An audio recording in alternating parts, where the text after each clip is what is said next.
Jute cultivation began likely in the Bengal region of the Indian subcontinent around 4000 BCE. The plant thrived in the region's favorable climate and soil conditions. Over time, jute cultivation spread to other regions with similar climatic conditions, such as Southeast Asia and parts of Africa. By the 19th century, jute cultivation had expanded significantly, particularly in the regions under the British colonial rule. The 19th century saw the emergence of jute industry on a larger scale. The Industrial Revolution, coupled with the invention of new machinery for processing jute fibers, led to increased production and demand for jute products.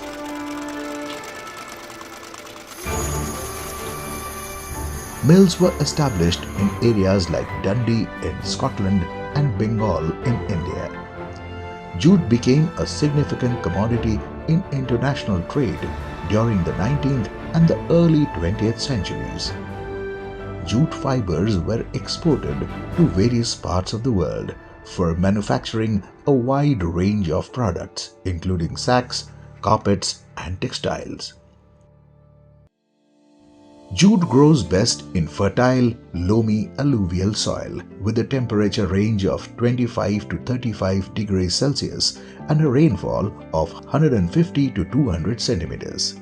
There are primarily two varieties of jute, categorized as white jute, Cocorus capsularis, and Tossa jute, Cocorus olitorius. Jute sowing is carried out after the land preparation between mid-March and early April.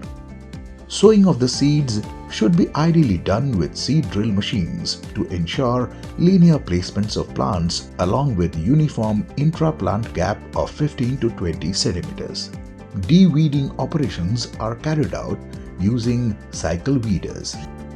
Typically, jute plants are ready for harvesting between 110 to 120 days after sowing. Post-harvest and defoliation, that is, after 4 to 5 days of harvest, the plants are submerged in water for the process of retting. By this process, the bast fiber loosens itself from the stems. The loosened fibers are extracted manually after about 20 days of retting. These days, several retting accelerators like Cryjef Sona, Ninfet Sathi, and Ijira Subhra are also being used to accelerate the retting process and ensure a better quality yield within a much lesser time frame of 10 to 12 days. Post-retting, the fiber is sun-dried and is ready for storage in unassorted form. 1 hectare of jute cultivation consumes 15 tons of carbon dioxide and releases 11 metric tons of oxygen.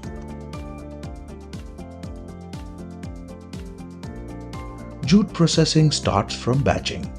In batching, the desired batch mix is selected and passed through spreader and softener machines. For softening by emulsion application, followed by piling in stacks.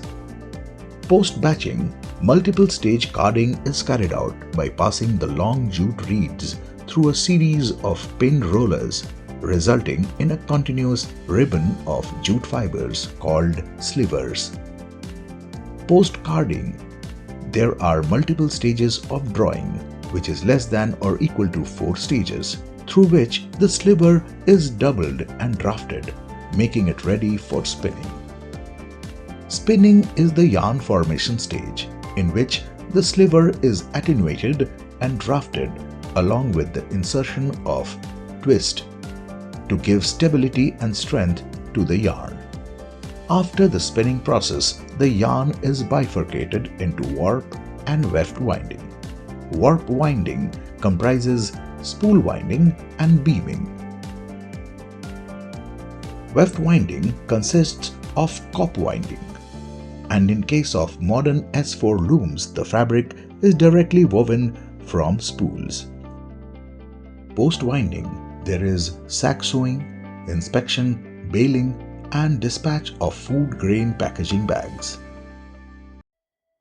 The jute industry is facing challenges in the 20th century due to the emergence of low-cost synthetic fibers and changes in consumer preferences.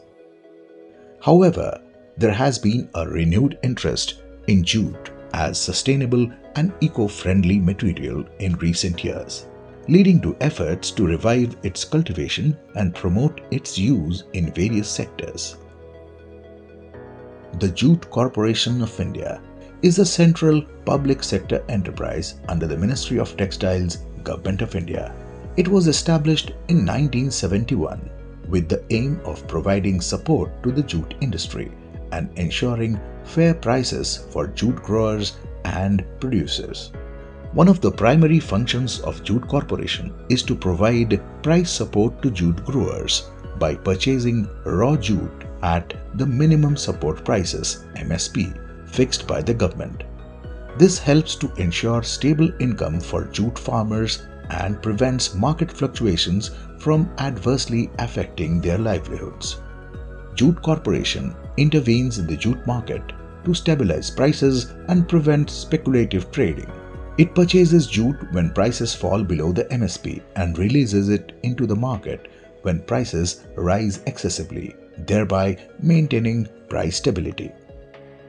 The corporation promotes jute diversified product manufacturers, mostly MSMEs, self-help groups, and women entrepreneurs by showcasing their products in national and international fairs and exhibitions and other esteemed forums. This in turn gives them enhanced livelihood and a better standard of living. The Jute Corporation is involved in research and development activities aimed at improving jute cultivation techniques, enhancing productivity, and developing new jute-based products. This helps in modernizing the jute industry and making it more sustainable and globally competitive. The Jute Corporation of India plays a vital role in supporting the jute industry, protecting the interest of jute farmers and producers, and promoting the growth and sustainability of the sector in India. It provides livelihood to farmers, agricultural workers, factory workers, artisans, traders, particularly in the decentralized sectors, and exporters, thereby contributing to poverty alleviation and economic development, especially in rural areas, while also offering environmentally sustainable alternatives to synthetic materials in various industries.